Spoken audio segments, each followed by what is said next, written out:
nous avons reçu beaucoup de plaintes d'entreprises qui maltraitent leurs travailleurs, qui ne respectent pas le code du travail, qui ne déclarent pas les employés, qui font des contrats abusifs.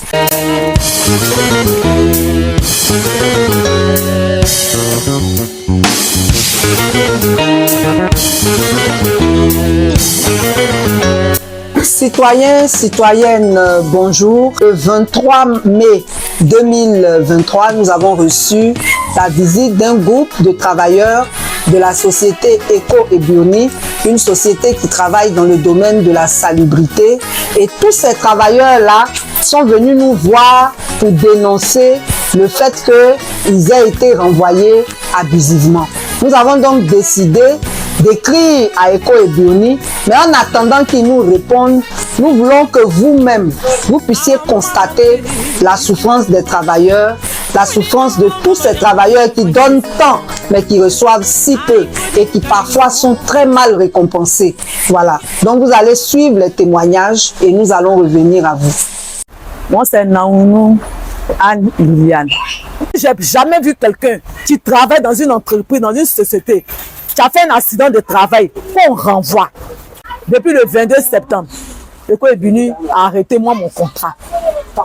Et ils ne m'ont pas remis une lettre de licenciement qui prouve qu'aujourd'hui, tu as signé ton renvoi, tu ne travailles plus. Je n'ai pas reçu une lettre de licenciement et on me renvoie, me met à la porte. Sans même 5 francs. Sans mesure d'accompagnement, sans même payer nos droits. Le pied qui est tombé dans le caniveau, eux, ils m'ont cousu jusque là.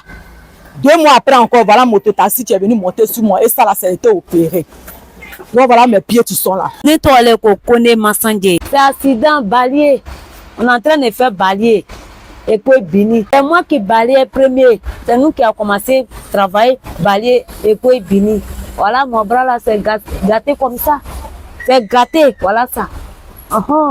Donc quand Odolfo est parti, il m'a laissé au travail que je ne fais pas balayer encore. Il m'a laissé où on fait les nettoyer, les lavages.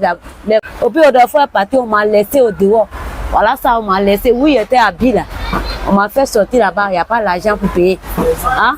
Je suis venu ici, mais je paye ça comme voilà. Ils sont les volés même. Donc ils n'ont qu'à faire, c'est ça, j'ai dit, ils n'ont qu'à faire mon bras là propre. Moi, je me nomme Guessant Comment Séverin.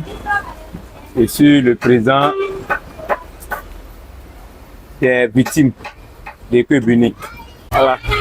Moi, c'est le gros bac là, de 1100 là. Pour ceux qui connaissent, le gros bac qu'on met pour mettre dedans. C'est ça qui est tombé sur moi. Il y a d'autres, sur le lieu d'accident, ils ont perdu leur vie. Il y a d'autres qui sont handicapés comme moi. Il y a plein de cas. Pendant le mois de coronavirus, on a travaillé. On n'a rien reçu. Même l'eau, lavez vos mains, on n'a pas reçu. On a travaillé dans l'entreprise. On n'a jamais eu de vaccin. On n'a jamais eu des rapports médicaux et autres. Rien. Voilà. Le visite médical, on n'a rien eu. Et aujourd'hui, on est là. Comme ça. Juste en ce qu'on nous renvoie abusivement. Suite à les accidents de travail qu'on n'a pas souhaité. On est chez nous à la maison. On vient au travail. On vient travailler. On a eu l'accident. Aujourd'hui, on nous renvoie sans rien. Moi, c'est Yaoukounan Noël. Iboua. Je suis entré à Eco et Bioni le 4 septembre 2018. Maintenant, j'ai travaillé jusqu'en le 10e mois 2020. C'est là qu'on m'a embauché. Maintenant, il y a eu l'accident le 1er 2022 entre la cité Ado et puis la prison civile. Il y a eu une fracture à la clavicule gauche. Quand ils m'ont opéré, c'est comme ils m'ont opéré aujourd'hui, 2 mois ou bien 3 mois après, on me licencie. On me licencie pour absence prolongée. Le 4e mois, j'ai eu d'abord une demande d'explication en disant absence non justifiée. Or, il y a eu à faire l'opération le 11, 5e mois 2022 à la polyclinique centrale d'Abobo. En septembre, on m'appelle pour me dire que non, que de venir signer mon papier de licenciement. Il dit, mais pour quelle raison? On me dit que non, absence prolongée. Il m'appelle M. Mamadou. Moi, je suis rentré au École Béni local 2018, 12 mois. Moi, j'étais allé sauter. C'est École Béni qui a me demandé là-bas et qui a venu travailler à la boîte. Je suis venu, il est en train de travailler. 2022, 1er janvier, il y avait accident de travail. C'est à Brasse de sauter, il venait me soulever. Et m'a déclaré, je suis fait traitement sans pièce maintenant. Je suis quelqu'un qui est malade. Tu lui appelles maintenant, viens signer ton congé. Il essaie mon congé, 15 jours. Quel congé qui a congé 15 jours? Il a laissé jusqu'à 2022. 8e mois. Madame Nyokou m'a appelé. Donné un rendez-vous. Demain 8h, où n'a qu'à venir. Je suis venu. Je suis arrivé maintenant à 8h jusqu'à 15h en amas de soleil. Je ne sais pas. Moi, je me demande où bien on a volé ou quoi. Si on va dire, attends-nous aussi. On a marre de soleil. Maintenant, après, ils vont appeler. Ah, on n'a qu'à venir après demain. On n'a qu'à venir le délégué. Le vendredi, maintenant, on a venu. On nous a demandé. Viens signer un recensement. Moi, je dis pourquoi.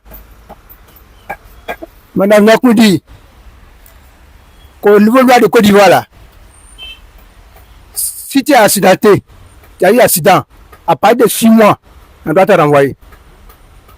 C'est un niveau de la Côte d'Ivoire, ils ont donné. J'ai dit, ok. Je suis allé signer. Voilà, je dis, je suis à la maison. Je me nomme Kianlibe Willy Beken, chauffeur poids lourd à Éco et Béni. On nous licencie sans droit, sans motif, sans certificat, sans rien. Ils m'ont licencié sans même sans une lettre de motif. Parce que moi, il a été licencié, mais je ne sais pas. Aucun certificat m'a été remis, aucune attestation m'a été remis. Aucun relevé nominatif m'a été remis, aucun document même de CNPS m'a été remis. Moi, c'est Yao Nyami Marina. Je suis balayeuse. Je balaye goudron. Maintenant, a commencé le 27 janvier 2021. J'ai eu un accident sur le goudron. Je suis en train de balayer.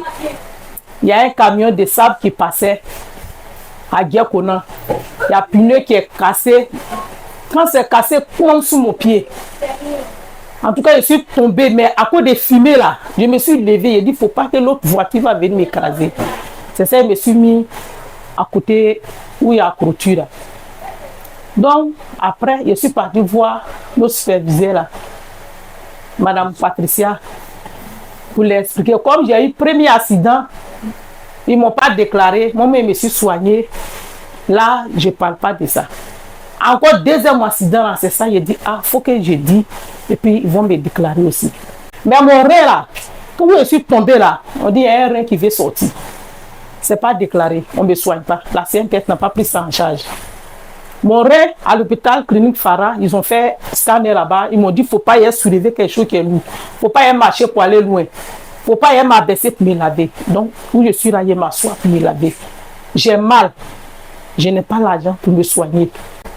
Et quoi est venu dire chez eux là-bas quand il fait un accident, si tu es blessé ou tu es quoi, et ce n'est pas le problème, 6 mois on te renvoie.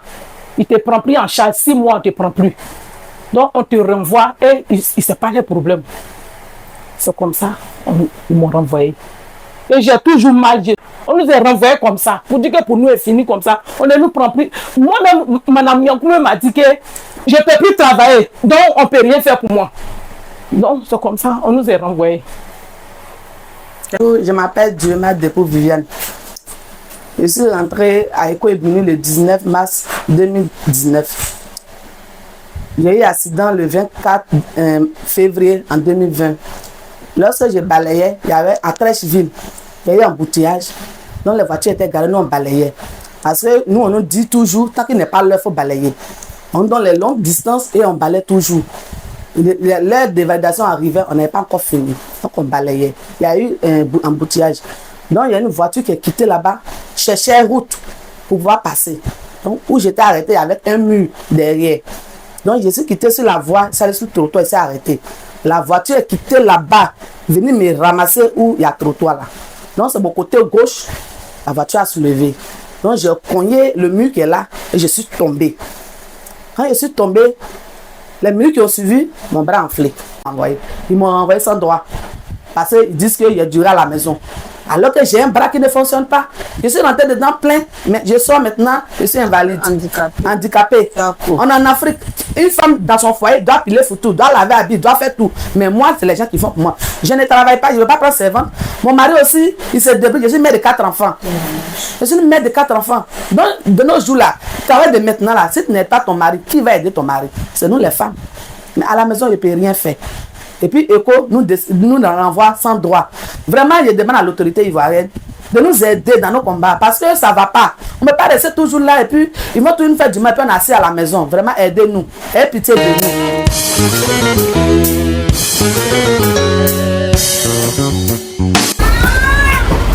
Donc, en tout cas, on demande aujourd'hui aux autorités de la Côte d'Ivoire de faire la lumière au moins sur notre cas. Regardez-nous tous. Aujourd'hui, on ne peut pas payer une maison. On ne peut rien faire. On a porté une plainte à la justice, internationale du travail. On ne sait plus ce qu'on va faire. On ne sait plus où mettre la tête. C'est donc pourquoi aujourd'hui on vient devant vous pour vous demander si vous nous aidez beaucoup. Citoyens, citoyennes, vous avez entendu tous ces douloureux témoignages qui ont été rendus par ces travailleurs, ces ex-travailleurs d'Eko Ebini qui ont été abusivement licenciés. Nous voulons ici interpeller le ministère en charge de l'emploi parce que c'est lui qui est chargé de veiller à l'application de nos lois, notamment le Code du travail et la Convention interprofessionnelle. Et il se trouve que la majorité des inspecteurs du travail sont accusés de jouer le jeu des employeurs. Nous voulons donc interpeller le ministre en charge de l'emploi à qui nous avons écrit, qui n'a pas encore répondu. Nous voulons aussi interpeller le ministre de la Solidarité parce qu'aujourd'hui, ces travailleurs sont rendus invalides.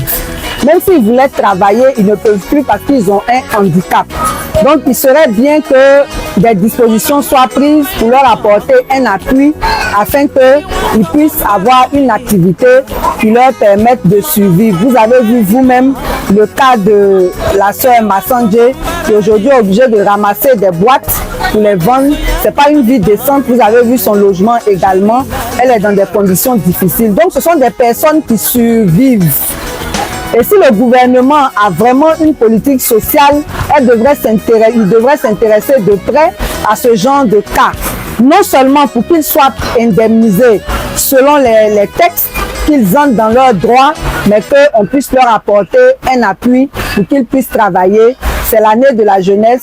Le président n'a que 40 ans, il y en a qui sont plus jeunes. Même pour ceux qui sont plus âgés, le ministère de la Solidarité devrait pouvoir faire quelque chose pour eux.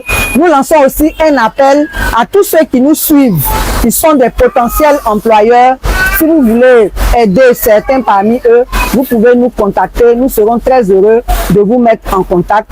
Nous voulons vous prier de faire en sorte que vraiment, dans ce pays-là, les gens arrêtent de souffrir par la faute d'employeurs véreux, d'employeurs qui ne sont pas respectueux du Code du travail. Nous vous donnons rendez-vous pour un prochain focus.